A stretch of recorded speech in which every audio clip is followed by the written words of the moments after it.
Ustavno sodišče obravnava zahtevi za presojo ustavnosti posledic, ki bi nastale z odložitvijo uveljavitve ali zaradi zavrnitve zakona o Slovenskem državnem holdingu ter zakona o ukrepih za krepitev stabilnosti bank na referendumih.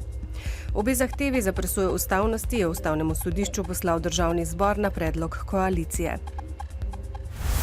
Vodje poslanskih skupin se bodo popoldne sestali na posvetu o predlaganih ustavnih spremembah referendumske ureditve. Razpravljali bodo o stališču strokovne skupine, ki predlaga nekaj sprememb, predvsem črtanje 35-odstotnega kvoruma. Namesto tega bi uvedli tako imenovani zavrnitveni referendum.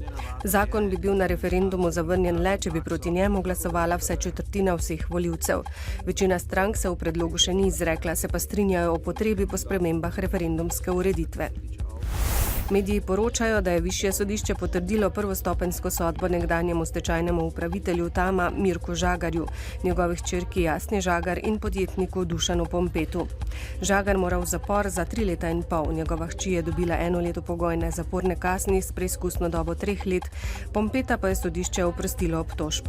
Žagar je kaznivo dejanje zagrešil med letoma 1996 in 2003 in sicer s posojanjem denarja iz stečajne mase Tama.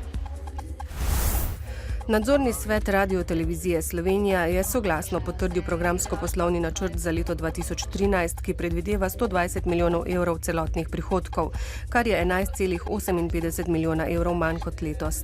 Zaradi znižanja RTV prispevka bo dobre 4 milijone evrov manj prihodkov.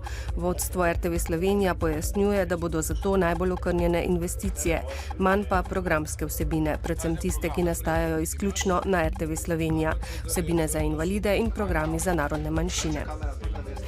Center za transfuzijsko medicino Mariborskega univerzitetnega kliničnega centra so danes napolnili krvodajalci. Kar 3 100-kratni krvodajalci so s seboj pripeljali še svoje kolege krvodajalce, med njimi je bilo največ Velenjčanov, saj sta kar 2 danes darovala križe stotič. Krvodajalce 100-kratnike pa so tokrat pospremili tudi muzikanti. Nekateri so tudi zapeli. Zakaj pa ne? Če delaš humano stvar, pa da lahko drugemu pomagaš, sigurno, da si vesel. Danes stotič ob tako veseli družbi. Tako. Zakaj pa ne, če je dobrodelno? Zelo uživam in tudi nikoli nisem bil skopuh pri temu, da bi ne dal kri pa pomagal ljudem, če je potrebno. Pokljuka od danes pa do nedelje gosti 3. tekmo svetovnega pokala biatloncev in biatlonk. Slovenski tabor je po slabšem začetku prejšnji konec tedna že navdušil ljubitelje tega športa. Jakov Fak je zmagal in osvojil 3. mesto, Teja Gregorin pa je bila 4. in 7. V moški konkurenci je sicer prijavljenih 130 tekmovalcev, v ženski 120, zaradi omejitev in kvot vsi ne bodo mogli nastopiti. Jutri bo pretežno oblačno, na severovzhodu občasno še delno jasno. V zahodnji, osrednji in južni Sloveniji se bodo pojavljale manjše padavine. Po nižinah v notranjosti bo sprva rahlo snežilo, do večera pa se bo meja sneženja dvignila na nadmorsko višino okoli 800 metrov. Pihal bo jugozahodni veter. Najnižje jutranje temperature bodo od -4 do 3, najvišje dnevne od -1 do 6 stopinj Celzija. V soboto se bodo padavine okrepile in razširile nad vso Slovenijo. Snežilo bo nad okoli 1400 metrov. V nedeljo bo delno jasno in po večini brez padavin. Po nižinah bo večji del dneva megleno. V dnevniku televizije Maribor ne zamudite.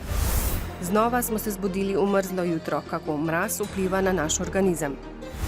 Bili smo na razstavi o arhitekturni zasnovi mariborskih hiš. Osnovnošolci spoznavajo človekove pravice in pišejo pozive za popravo teh krivic po svetu. Bodite z nami ob 18.